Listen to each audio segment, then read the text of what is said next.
I've heard the FDA is putting their fingers in what's going to go down with Cuban cigars, or maybe Cuban cigars in general. But cigars in general, because you know we have a real commerce with Cuba, so they're not really not going to affect them. Just again, I'll just try and highlight this. I mean, it's a very, very deep topic. The FDA was given authority in 2008 under the Tobacco Control Act, which Obama signed into law, which gave the FDA authority to regulate tobacco in the United States. The congressional intent behind this act, again, another congressional act, was to prevent kids from having access to tobacco, which we all agree. Kids should not have access to cigarettes and chewing tobacco. Sure, cigars. Absolutely. So it was well intentioned.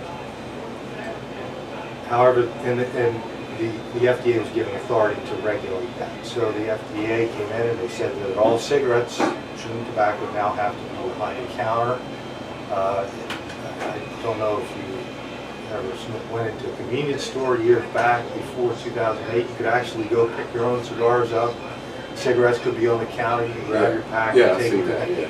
Well, that's all gone. It all has to be behind the counter, and it has to be handed out by a clerk who works there. So kids can't have access to those products.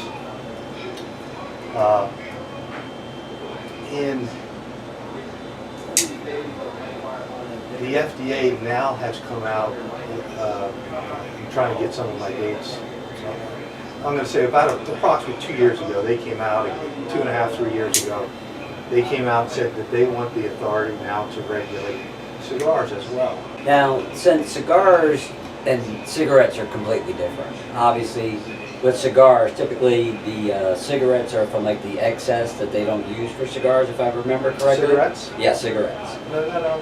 Cigarettes, predominantly, most of that tobacco is grown in the South, and it's made predominantly for cigarettes. Now, they do add the extra chemicals to it, where most cigars are natural, and they don't have the same effect. If I don't smoke a cigar for a day or two or a week, I don't get real itchy, I don't get irritable, I don't get cranky. Are they taking that into consideration at the FDA? We brought those points up to numerous times. So we as the IPCPR submitted a paper or a document stating how these regulations would affect us. All that was covered.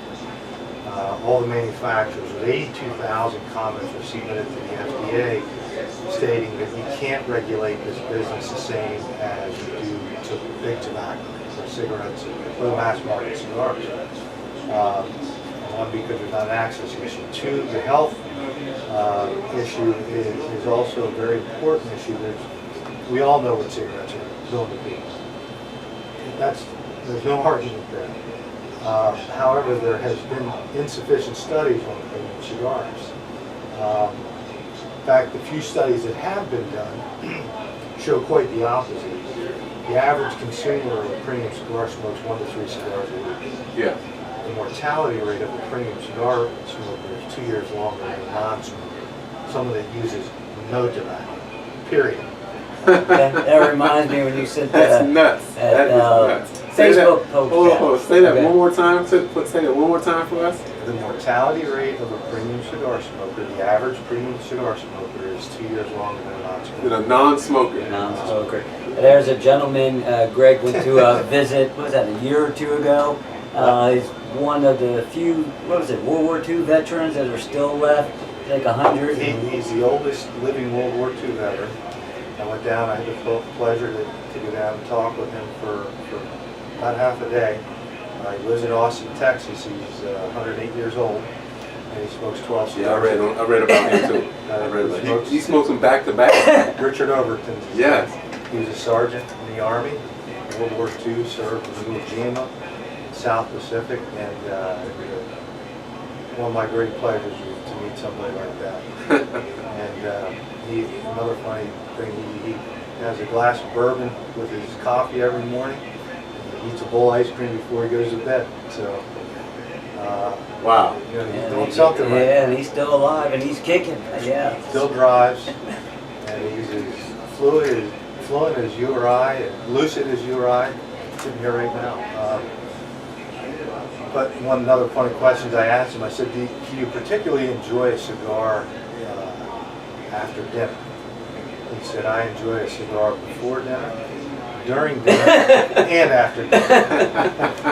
So he had a lot of good lines, so yeah, it was a pleasure to meet him. But back to that serious study, and in no way am I attributing mortality rate or people being more healthy using this product. It's just a study. It's just a study. In the demographic of the average premium cigar smoker is usually a little bit more affluent than the average, so their health care is probably a little bit better. It's true. People that usually are a little more affluent tend to take care of themselves a little more. So, I mean, there's other factors, but Sure. if your reasoning for regulating a certain product is because of health, you have to show with good scientific data that there is a health danger here. There isn't.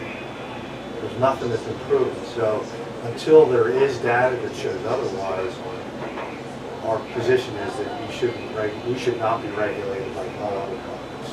Yeah, that brings up, it's not a real funny story, but met a gentleman over at Dockside Willie's. Talked to him a couple times when I was over there. He actually smoked cigarettes, and what he told me was that his doctor recommended that he would switch over to cigars and give up the cigarettes because he would live a lot longer if he did that. So a doctor's recommending a cigar over a cigarette. And we have a lot of our customers are doctors and heart surgeons, and so there's actually a definite calming effect. I think the product is completely consumed differently. Yes. Usually a cigarette smoker, they have to have that product. So in the wintertime, you'll see them on a 15-minute break and 3 feet of snow, they're huddling out underneath an overhang trying to get a cigar. So we don't need that. Right. We come into a store, we enjoy a fine beverage, it could be a spirit, a coffee, soda, whatever, and we sit down and we converse and we talk about all the world. We solve all the world's problems every day. Yeah. And it's kind of one of the unique dynamics in a cigar shop that I've seen over the years. You have so many diverse people in many ways, different ways of life, walks of life. I mean, you got doctors sitting next to a guy that's unemployed trying to look for a job. Sure. One of the it's not a funny story, but one of the profound stories. One time I was sitting out of one of the tables, and there was a couple of guys, we were all conversing, and the one guy happened to be Jewish, the other guy was a Muslim, and I'm a Christian. The Jewish guy stopped, he goes, you know what, he goes, I just realized only in a cigar shop could you have a Jew, a Muslim, and a Christian sitting around enjoying each other's conversation. How about that? So maybe we ought to take that on the world level and put this together and figure out a way to get these guys together over a cigar. Maybe we could really solve some of the world's problems. Actually, that's what Charles and I talked about before in the video, that there is a brotherhood when you smoke cigars. You may not know the person, but there's an instant brotherhood when you pull out a cigar. Absolutely. It doesn't matter if you're Republican, Democrat, conservative, liberal, black, white, woman, male. I mean, when you're in here, you get some good conversation, good heated arguments sometimes, but in the long run, it's always a good thing. You know, Absolutely. Gentlemen, with that, so much more we can talk about. We're going to call this video. I want to thank you so much, Greg, for helping the cigar rookie understand better about cigar smoking, the regulations, and the history. They have a long, rich history in cigar smoking, and Greg has really opened a lot of doors for actually the United States, and he's actually opened my mind, which helps us all make a better video. Thank you so much. my pleasure, Charles.